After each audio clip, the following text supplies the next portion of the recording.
Welcome back to my channel. तो guys, जब मैंने फर्स्ट टाइम म्यूचुअल फंड में इन्वेस्ट किया था तो मुझे कोई आइडिया नहीं था कि आपको क्या किन बातों का ध्यान रखना चाहिए, कौन कौन सी चीज़ें आपको देखनी चाहिए, कौन सी चीज़ें आपको अवॉइड करनी चाहिए। तो मैंने बहुत सारे मिस्टेक्स करी थी, बहुत सारे ब्लंडर्स करे थे। तो मैं चाहूँगी कि वो मिस्टेक्स आप लोग नहीं करें। तो आज हम डिस्कस करेंगे कि कौन कौन सी मिस्टेक्स मैंने करी थी और कौन कौन सी आप अवॉइड कर सकते हैं।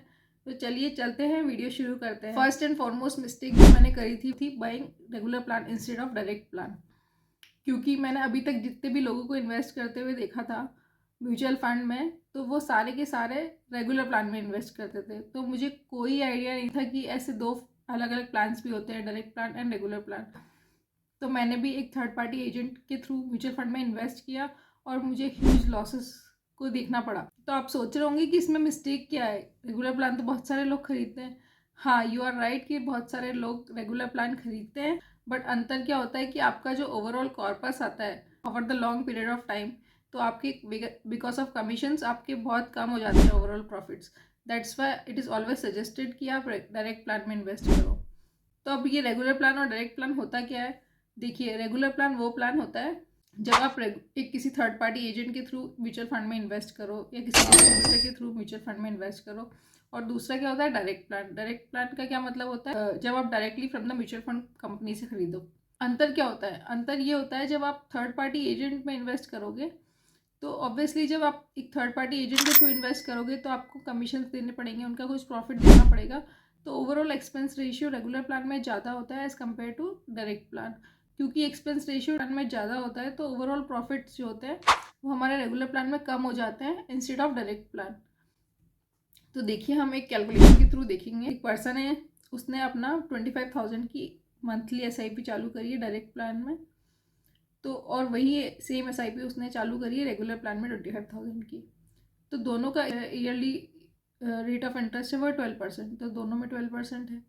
अब दोनों का जो है, दोनों का टेन्योर हमने लिया 30 ईयर्स की, दोनों 30 ईयर्स के लिए इन्वेस्टेड है मार्केट में। अब यहाँ रेगुलर प्लान का एक्सपेंस रेशियो है 2% और वहीं डायरेक्ट प्लान का एक्सपेंस रेशियो है 1%। तो जो ओवरऑल कॉर्पस बन के आएगा रेगुलर प्लान में वो आएगा 5.19 करोड़। सेम फंड में जो डायरेक्ट प्लान के थ्रू खरीदा है उसमें कॉर्पस बन के आएगा 6.46 करोड़। तो देखिए, ह्यूज डिफरेंस आ गया कॉर्पस में। जो डिफरेंस आया है वो आया अप्रॉक्सीमेटली 1.29 करोड़ का। That is a huge amount. तो that is a difference. Actually हमको लगता है कि ओनली 1% का डिफरेंस है एक्सपेंस रेशियो में, but over the long period of time it makes huge difference. Second mistake जो मैंने की वो थी ओवर डाइवर्सिफिकेशन। ओवर डाइवर्सिफिकेशन का क्या मतलब हुआ? एक्चुअली म्यूचुअल फंड का क्या मतलब है? म्यूचुअल फंड का मतलब है कि ऑलरेडी वो है बास्केट ऑफ फंड्स, मतलब उसमें बहुत सारे फंड्स हैं। तो बेटर क्या होता है कि आप 3 या 4 फंड्स में इन्वेस्ट करो रेदर देन 20 या 30 फंड्स में। बट मैंने क्या करा था कि मैंने 20 या 30 फंड्स म्यूचुअल फंड्स खरीद लिए। अब 20 या 30 फंड्स का खरीदने का क्या मतलब है? जब आप 20 या 30 फंड्स खरीदोगे तो इनडायरेक्टली और डायरेक्टली आपने पूरे के पूरे इंडेक्स में इन्वेस्ट कर दिया। तो आप पूरे इंडेक्स पे भी इन्वेस्ट कर रहे हो और आप 20 फंड्स का एक्सपेंस रेशियो भी दे रहे हो।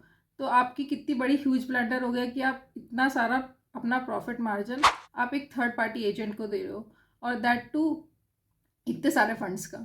तो बेटर क्या होता है कि आप डायरेक्टली, या तो आप ओवर डाइवर्सिफिकेशन से बचने के लिए 3 या 4 फंड में इन्वेस्ट करो, या फिर आप डायरेक्टली आप इंडेक्स में इन्वेस्ट कर दो rather than going for 20 different funds. तो that is a huge blunder that I have done. तो थर्ड मिस्टेक जो मैंने की थी वो थी कि मैंने सेक्टोरल फंड में इन्वेस्ट कर दिया। सेक्टोरल फंड क्या होते हैं? सेक्टोरल फंड क्या होते हैं? जो एक पर्टिकुलर सेक्टर की कंपनियों में इन्वेस्ट कर देते हैं। फॉर एग्जांपल, बहुत सारे सेक्टर्स हैं मार्केट में, जैसे कि फार्मास्यूटिकल सेक्टर है, जैसे कि फाइनेंशियल सेक्टर है। फॉर एग्जांपल, आपने IT का या फार्मास्यूटिकल का कोई फंड खरीद लिया, तो अगर जब फार्मास्यूटिकल डाउन जाएगा तो आपकी उस पर बहुत सारी डिपेंडेंसी हो गई। तो इसको आप कैसे अवॉइड कर सकते हैं कि आप एक मिक्स बकेट खरीद, rather than depending on too much on one sector, it is better to invest in a mix bucket. Fourth mistake जो मैंने की थी वो क्या था? Invest in NFO। NFO क्या होता है? New fund offer. New fund offer का क्या मतलब होता है? जब भी मार्केट में कोई नया फंड आता है, जब भी कोई मार्केट में नया म्यूचुअल फंड आता है, तो वो अपनी, क्योंकि उनके पास कोई फंड नहीं होता इन्वेस्ट करने के लिए, तो उनको फंड चाहिए मार्केट से, तो वो अपनी इतनी जम के मार्केटिंग करते हैं और वो सारा मार्केटिंग का पैसा इन्वेस्टर से निकालते हैं। तो बेटर है कि आपको इनमें इन्वेस्ट नहीं करना चाहिए। ये तो एक रीज़न हुआ। दूसरा रीज़न क्या है कि आपको NFO में इन्वेस्ट क्यों नहीं करना चाहिए? क्योंकि आपके पास अब सपोज 10 अलग फंड्स हैं मार्केट में जिनकी आपको हिस्ट्री पता है, प्रीवियस बैक रिकॉर्ड पता है कि उनकी परफॉर्मेंस कैसी थी, उनकी स्ट्रैटेजी क्या थी, कितना प्रॉफिट देके जा रहे हैं, कितनी लॉस देके जा रहे हैं, उनका कैगर क्या है, उनका ईयर ऑन ईयर प्रॉफिट कितनी है, और सब कुछ आपको हिस्ट्री पता है। लेकिन आपका कोई नया फंड है मार्केट में, उसका आपके पास कोई हिस्ट्री नहीं है कि उसके आगे कैसी परफॉर्मेंस होगी, कैसे प्रॉफिट्स होंगे या नहीं होंगे, लॉस में होंगे, वो फंड मैनेजर कैसा है और बहुत कुछ।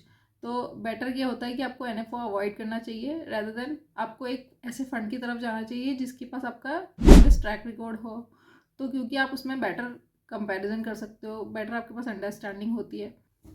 सो इट इज़ ऑलवेज रिकमेंडेड कि you should not invest in NFO। Fifth mistake जो मैंने की थी, और वो बहुत ही कॉमन मिस्टेक है और सभी लोग करते हैं, ऑलमोस्ट 90% लोग ये मिस्टेक करते हैं कि आप फंड की प्रीवियस परफॉर्मेंस को देख के फ्यूचर डिसाइड कर लेते हैं कि ये फंड ने प्रीवियस में अच्छा किया है तो फ्यूचर में भी अच्छा करेगा, तो उसी पे ऑलरेडी रिलाई करते हैं और वो ख़रीद लेते हैं, जैसे कि मैंने भी किया था। बट ये बहुत ही गलत बात है, आपको ऐसा नहीं करना चाहिए। आपको ये वाले फैक्टर्स कंसिडर करने चाहिए जब भी आप कोई फ़ंड खरीदते हो मार्केट में। तो आपको नंबर 1 आपको देखना चाहिए कि फ़ंड मैनेजर कैसा है, उसकी क्या डिटेल्स हैं, उसकी क्या क्वालिफिकेशन है, उसने पास्ट में कौन से फंड्स मैनेज किए हैं, उसकी क्या परफॉर्मेंस रही है। उसको आपको ये भी चेक करना चाहिए कि उसका स्ट्रैटेजी क्या है। दूसरा हमको देखना चाहिए उसका फंड का क्या रिस्क फैक्टर है, वो कितना रिस्की खेलता है, कितना रिस्क हैंडल करता है मार्केट में, आपकी उतनी रिस्क कैपेसिटी भी है या नहीं है। तीसरा आपको चेक करना चाहिए उसका एंट्री और एग्जिट लॉट कितना है, कि वो आपको एंट्री करोगे या एग्जिट करोगे तो आपको कितना पैसा देना होगा। फोर्थ आपको चेक करना चाहिए एक्सपेंस रेशियो कैसा है फंड का। फिफ्थ आपको चेक करना चाहिए परफॉर्मेंस कैसी है, बेंचमार्क से उसके अपर है कि लोअर है। मतलब हम कंपैरिजन कर सकते हैं कि उसकी बेंचमार्क क्या है फंड की, और उसको कंपेयर कर सकते हैं लास्ट ईयर की परफॉर्मेंस से, वो ज़्यादा थी कि कम थी। अगर कम थी तो किस रीज़न की वजह से कम थी, क्या कोई मार्केट में कमी आई थी, मार्केट डाउनवर्ड्स था इसलिए कम थी, या ओवरऑल हेल्थ ही ख़राब है फंड की। तो इन सब बातों का हमको ध्यान रखना चाहिए। सिक्स्थ मिस्टेक जो मैंने की थी वो थी ओवरलैपिंग ऑफ पोर्टफोलियो। उसका क्या मतलब हुआ? उसका मतलब ये हुआ कि जब भी मैं, जैसे मैंने बताया था ऑलरेडी कि मैंने 20 डिफरेंट फंड्स खरीद लिए, तो 20 डिफरेंट फंड्स खरीदने का क्या मतलब हुआ, जब आप 3-4 फंड में जब कंपनियां कॉमन है जिसमें आप इन्वेस्ट कर रहे हो, तो आप 5 डिफरेंट फंड खरीदने की जगह एक फ़ंड खरीद लो, ताकि आपको 5 डिफरेंट कंपनी का एक्सपेंस रेशियो नहीं देना पड़े। तो आप एक फ़ंड पे जाओ। कैसे अवॉइड कर सकते हैं ओवरलैपिंग ऑफ पोर्टफोलियो? सबसे पहले आपको रिसर्च करना चाहिए कि उसके अंदर कौन कौन से फंड्स हैं, उनका टॉप कंट्रीब्यूटर्स कौन। जैसे मैंने ऑलरेडी बताया था कि आपको 20 डिफरेंट कंपनी में जब आप पूरे मार्केट में इन्वेस्ट कर रहे हो तो better to go with index fund. तो हम जब बहुत सारे फंड्स खरीद रहे हैं तो उससे बेटर क्या होता है कि हम इंडेक्स फंड में इन्वेस्ट करते हैं, ओवरलैपिंग से हम बच जाए। जब आपकी ऑलरेडी ओवरलैपिंग हो रही है तो आपको क्या करना चाहिए, जब आपके पास 2 फंड्स हैं तो जिसका एक्सपेंस रेशियो कम है उसको खरीदते रहना चाहिए, और जिसका एक्सपेंस रेशियो ज़्यादा है उसको आपको बंद कर देना चाहिए। That how you can avoid overlapping of the fund. 7th mistake जो मैंने की थी वो थी कि मैंने डिविडेंड फंड में इन्वेस्ट किया रेदर देन ग्रोथ फंड में। तो क्या होता है कि जब हम डिविडेंड फंड में इन्वेस्ट करते हैं तो हमको डिविडेंड तो मिलता है, लेकिन हमको उस पर टैक्स भी पे करना पड़ता है। ये एक बहुत बड़ी मिस्टेक थी जो मैंने की थी, और सभी करते होंगे, आई एम श्योर बहुत सारे लोग यहाँ पे करते होंगे। और आप इसको अवॉइड कैसे कर सकते हैं कि आप ऐसे फंड में इन्वेस्ट अवॉइड करें तो बेटर हो। इसमें क्या प्रॉब्लम हो जाती है कि जब आप प्रॉफिट कमा रहे हो तो आपको इसमें टैक्स भी देना है। तो इससे बेटर क्या होता है आप ग्रोथ फंड में इन्वेस्ट करो, क्योंकि आपको जो प्रॉफिट आएगा वो उसमें डायरेक्ट इन्वेस्ट हो जाएगा और आपको उस पर कोई टैक्स भी देना नहीं पड़ेगा, और ओवरऑल जो कॉर्पस बन के आएगा वो आपका ज़्यादा होगा क्योंकि उसमें ज़्यादा अमाउंट इन्वेस्टेड है मार्केट में। तो that's all we have discuss today. Number 1 आपको डायरेक्ट प्लान में इन्वेस्ट करना चाहिए rather than regular plan. Number 2 आपको ओवर डाइवर्सिफिकेशन से बचना चाहिए। नंबर 3 जो हमने मिस्टेक करी वो थी कि हमने सेक्टोरल फंड में इन्वेस्ट कर दिया। फोर्थ मिस्टेक क्या थी कि हमको NFO में इन्वेस्ट नहीं करना चाहिए मोस्टली केसेस में। मिस्टेक क्या थी, completely relying on past performance, वो आपको नहीं करना चाहिए। और उसको अवॉइड करने के लिए मैंने ऑलरेडी बताया कि आपको फंड मैनेजर की डिटेल्स, रिस्क फैक्टर और एग्जिट और एंट्री लॉट, एक्सपेंस रेशियो और भी बहुत कुछ चेक करना चाहिए। आपको 6th मिस्टेक में जो मैंने कही थी वो थी overlapping of portfolio, invest in dividend fund rather than growth fund. तो ये मिस्टेक्स थी जो मैंने करी थी और आप इनको अवॉइड कर सकते हैं। If you like my content till now please consider it to subscribe. Thank you so much.